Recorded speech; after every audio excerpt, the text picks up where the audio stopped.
Meet Lena. She's 30 years old. In every meeting, she is the quiet one. She takes forever to answer simple questions. She doubts herself all the time. Her coworkers think she is slow. Some think she is lost. A few just ignore her. But here is the strange part. When a problem breaks the whole team, Lena is the one who fixes it. How? Because everything you just heard is not weakness. It is the secret mindset of a high IQ brain. And by the end of this video, you will know if you have it too. But first, let's rewind Lena's story. As a kid, teachers called her gifted. Everyone said she had a bright future. But grown-up life did not feel bright. It felt loud. Her head never stopped talking. Ideas, worries, questions, all at once. She read every email 3 times before sending it. She asked why so often that people rolled their eyes. Small talk at parties drained her like a dying battery. She left early and felt guilty about it. In brainstorms, she stayed silent. Then at midnight, she sent the answer nobody else saw. She started to believe something was wrong with her. One night at 2 a.m., she typed a question into her phone. Why do I overthink everything? The internet called her anxious, broken, too much. Then came the day everything changed. It started like any other morning. A huge client system crashed 1 hour before a deadline. The whole team panicked. People talked over each other. Lena said nothing. She grabbed a notepad and drew the whole system as boxes. One by one, she crossed out what could not be broken.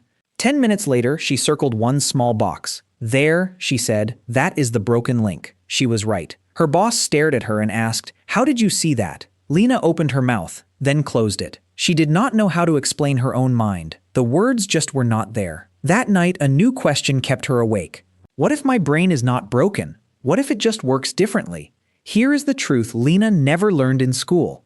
High IQ does not look like movie genius. No fast answers, no showing off, no perfect memory. Real high IQ hides in quiet habits that look like flaws, habits most people never notice. Scientists have studied these habits for years, and they found 4 patterns that show up again and again. To understand them, we need to step inside Lena's head. Let's meet her brain. Pattern 1. The doubt engine.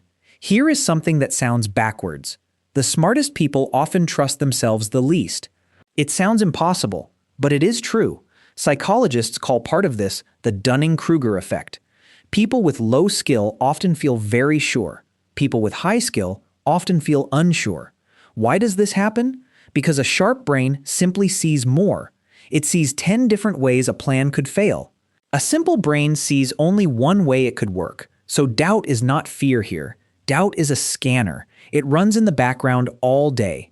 Lena's brain runs a quiet check on everything. Am I sure? What am I missing? What breaks first? Think of a smoke alarm. A cheap alarm stays silent until the fire is huge. A sensitive alarm catches the first thin line of smoke. Lena's doubt is that sensitive alarm. It catches mistakes before they ever leave her desk. That is why her emails are clean, and her work holds up. People trust her work without knowing why. But there is a trap hiding inside this gift. Doubt with no finish line becomes worry. The scan must end with an answer, not another scan. We will fix that loop in the steps later. Pattern 2. The why loop. High IQ brains are hungry in a special way.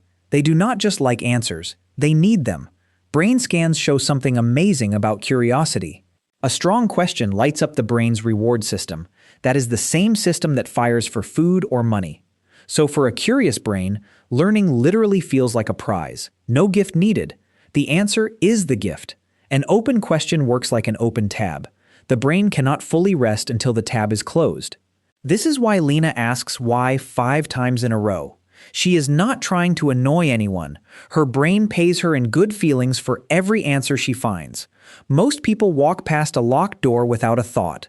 A curious brain has to know what is behind it, and here is the quiet superpower this builds. Every answer becomes a hook for the next answer. Facts stop being random. They connect into a web. One thread links to another thread. That web is why Lena saw the broken box so fast. Her random questions were never random at all. Pattern 3. The slow start. Remember how Lena takes forever to answer? That pause looks like weakness. It is actually a search. A quick mind grabs the first answer it finds. It feels quick. It is often shallow. A deep mind holds many answers and compares them. Scientists call this workspace working memory. Think of it as a mental table. Most people can hold a few items on that table. Deep thinkers stack more items and sort them all. More items means more sorting time. That is the pause. Nothing is wrong. The table is just full. Picture a tiny corner store. One shelf. You check it in seconds. Now picture a giant warehouse. Walking it takes longer, but it holds far better answers. Fast is not the same as smart. Fast is just fast. Deep thinkers also run little movies of the future, quiet little previews of what could happen. Before speaking, they test each answer several steps ahead. If this, then that. If that, then what? So when Lena finally speaks, her answer is already tested. The room hears one sentence. They never see the 100 sentences she threw away. Pattern 4. The quiet battery. Now for the pattern almost nobody talks about. High IQ people often love being alone. Not sometimes, often. One large study followed thousands of young adults. For most people, more friend time meant more happiness. But for the most intelligent people, it often flipped. Too much social time left them feeling worse, not better. Why would smart brains work this way? Because deep thinking needs low noise. When the world gets quiet, the brain's idea network switches on. This is the mode where problems solve themselves in the shower, or on a slow walk, or right before sleep. Small talk pulls the brain out of that deep mode. So it is not that Lena hates people. Her battery just charges in silence. And in that silence, she does something rare. She talks to herself about her own thinking. Why did I decide that? Was that fear or logic? Psychologists call this metacognition, thinking about thinking. It is like having a coach who watches your mind play. The coach spots bad habits and trains better ones. This one skill quietly powers all the others. Train it, and everything else grows. So let's put the whole picture together. The doubt engine scans for hidden mistakes. The why loop turns questions into a web of knowledge. The slow start searches the warehouse before speaking, and the quiet battery charges the mind in silence. Doubt, curiosity, depth, quiet. Together they form the secret mindset of high IQ people. Now here is the best news you will hear today. These are not magic gifts you either have or you don't. They are habits, and habits can be trained by anyone, even you. 4 steps. Each one takes minutes, not months, and each one comes with something you can do today. Let's build your high IQ mindset. Starting now. Step 1. Ask one more why. Curiosity is a muscle. Most people never train it. They stop at the first answer and move on. You are going to go one layer deeper. Whenever you learn something new, ask why one more time. The sky is blue. Why? Coffee wakes you up. Why?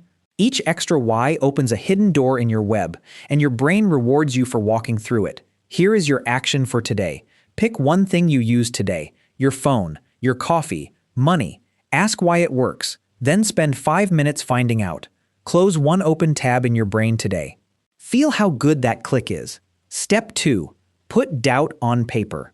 Doubt inside your head spins in circles. Doubt on paper stands still so you can face it.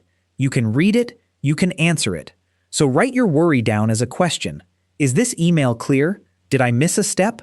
Then give it exactly one honest check. One pass, one fix. Then send it.